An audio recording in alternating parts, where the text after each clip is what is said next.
Good morning.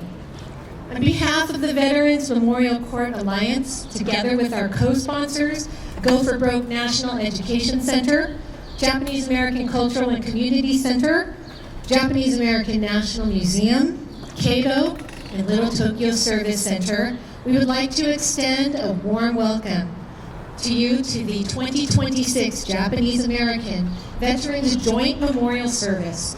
My name is Sharon Wadamayeda, and I have the honor of serving as your Mistress of Ceremonies today.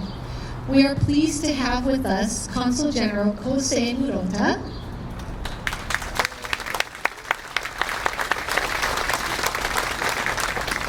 we would also like to welcome Consul Aya Ishii,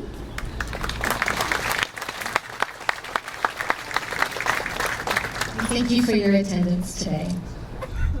Our keynote speaker for today's service is Mayumi Kimura. Mayumi serves as Deputy Secretary for the Women's Veterans Affairs at the California Department of Veterans Affairs, where she leads the state's mission to serve and honor California's more than 150,000 women veterans and their families by connecting them with earned benefits through education, advocacy, and direct services. Under her leadership, CalVet Women Veterans Affairs contributes to the state's mission to ensure all California veterans are the most connected, protected, and respected in the nation. Mayumi is a U.S. Navy veteran and a licensed clinical social worker with more than a decade of experience working with veterans in psychiatric care, crisis response, correctional mental health, and hospice care. She founded a multi-state mental health practice committed to addressing the disparities in access to mental health care among underserved and underrepresented populations. She is recognized as a subject matter expert in PTSD, military sexual trauma, and suicide postvention for service members, veterans, first responders, and their families. She has an extraordinary life story that is shaped by resilience, leadership, service, and a deep commitment to helping and impacting others. We are honored to have her as our keynote speaker today. Please welcome Mayumi Kimura.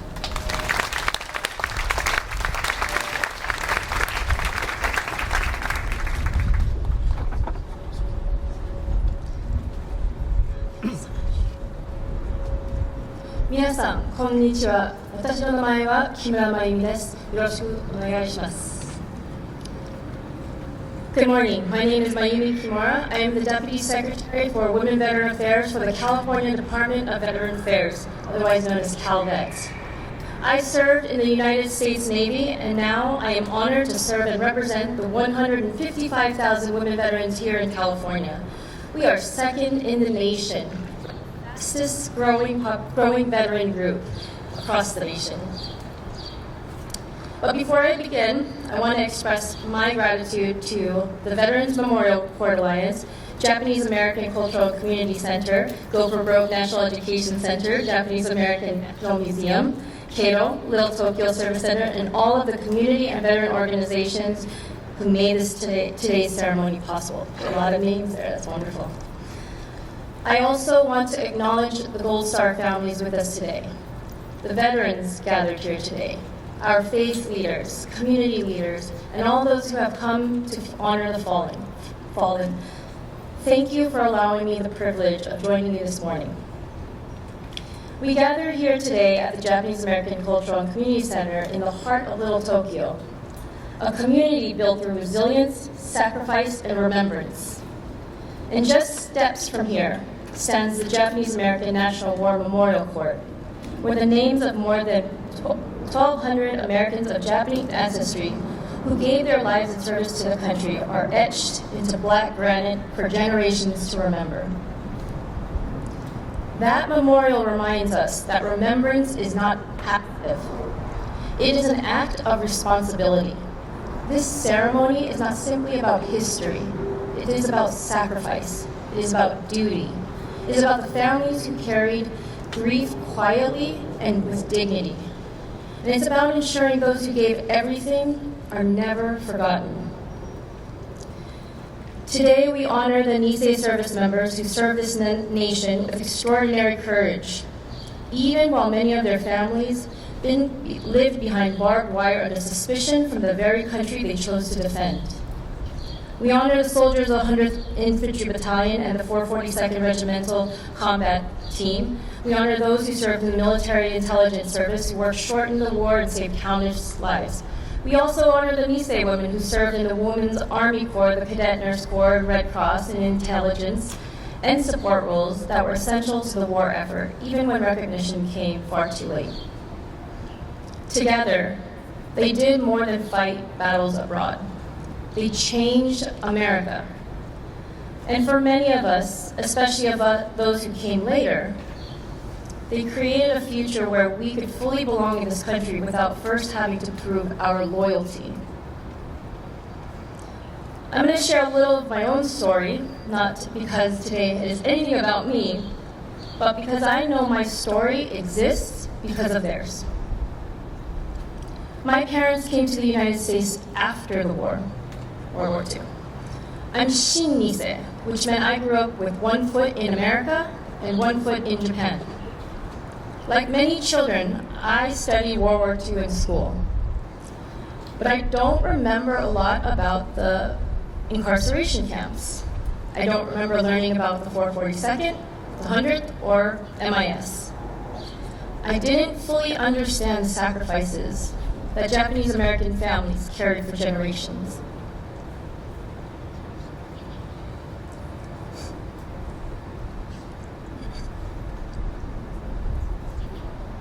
Sorry, I didn't think he was going to give me this. And yet, even without knowing their stories, their legacy was already shaping my life.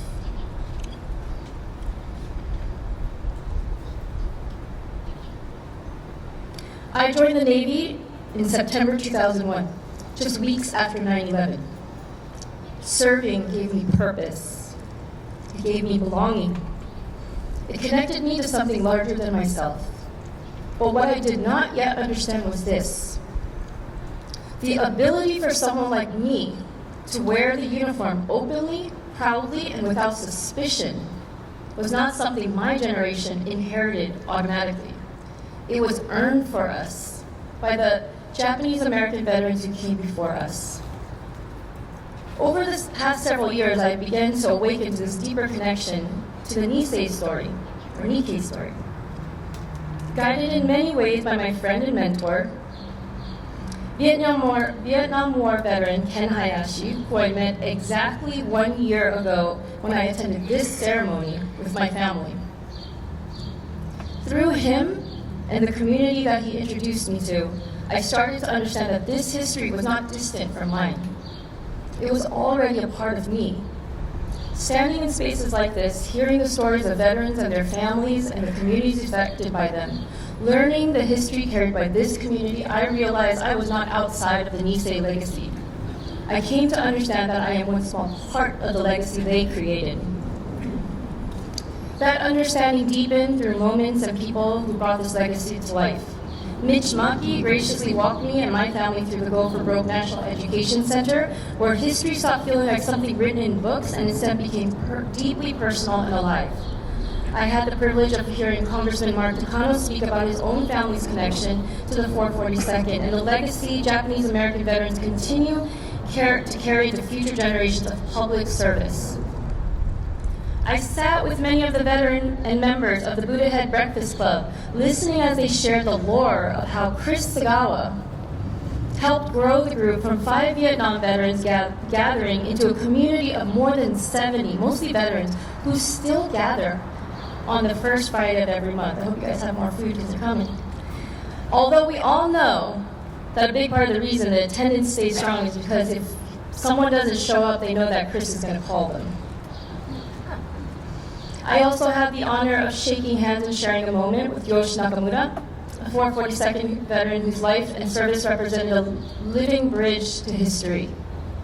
Men like Yoshi were legends in this community, but their legacy did not end with them. It lives on through their students, families, leaders, and younger generations like myself.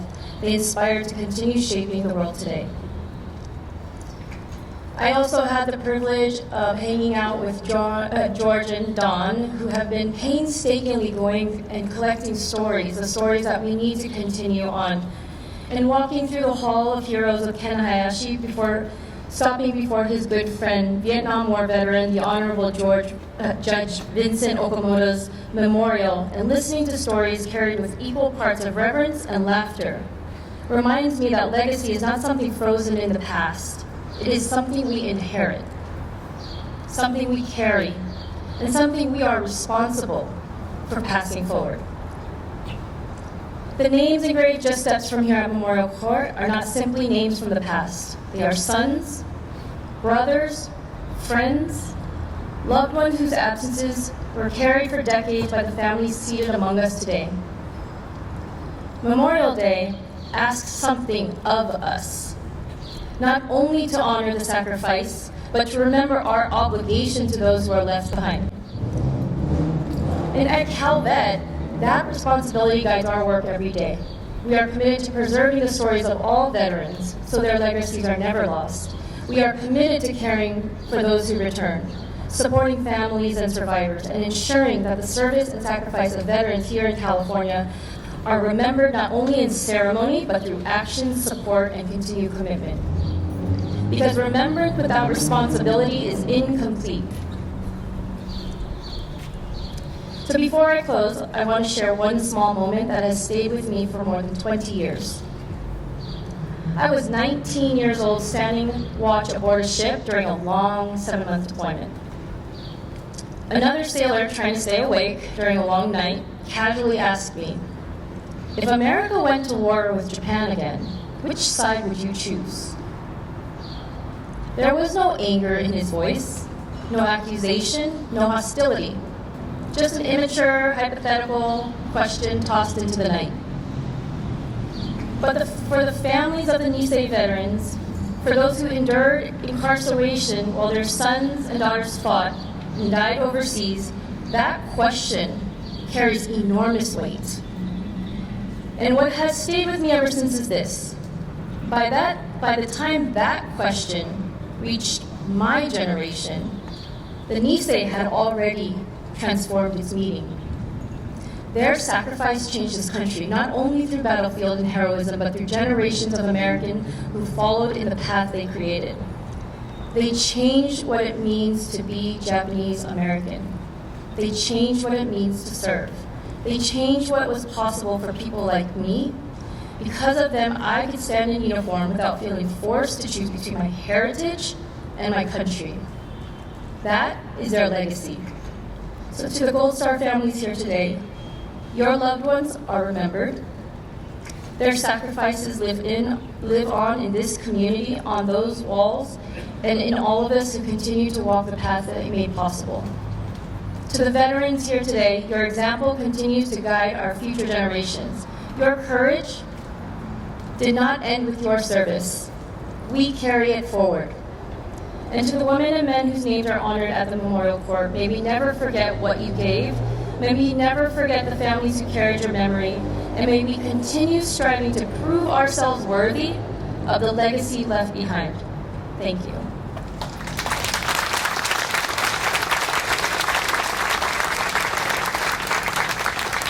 And I'm sorry, if I may, I would like, if I could do the honor of reading the proclamation from our governor. On Memorial Day, we remember those who laid down their lives in defense of our nation and our values.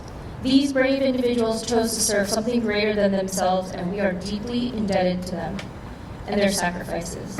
This solemn tradition began as a decoration day in the wake of the Civil War and was formalized in a Memorial Day order that asked that no ravages of time to testify to the present or to the coming generations that we have forgotten as a people the cost of a free and undivided republic. Since then, even before Congress' formal establishment of Memorial Day as a National Day of Remembrance in 1971, the day has expanded to honor all those lost in our nation's war. On this day of reflection, many Californians will participate in ceremonies at the state's 3 veteran cemeteries, 9 national cemeteries, and hundreds of local cemeteries where the fallen are interred. Many of their names grace memorials throughout the country.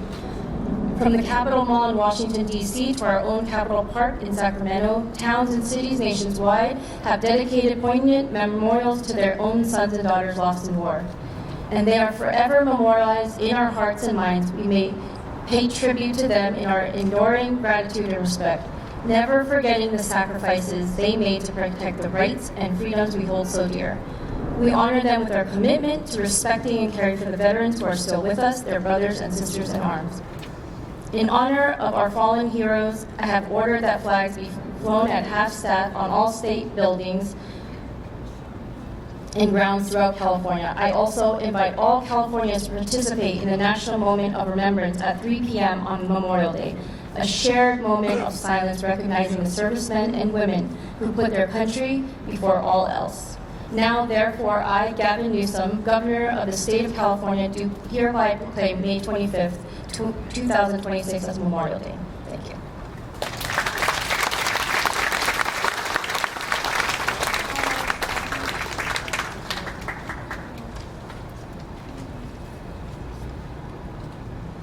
Mayumi, on behalf of all of the sponsoring organizations, we sincerely thank you for sharing your powerful message and insights with us today. Your remarkable story and dedication to serving others have truly inspired us, and it is our honor to present you with this certificate as a token of our appreciation.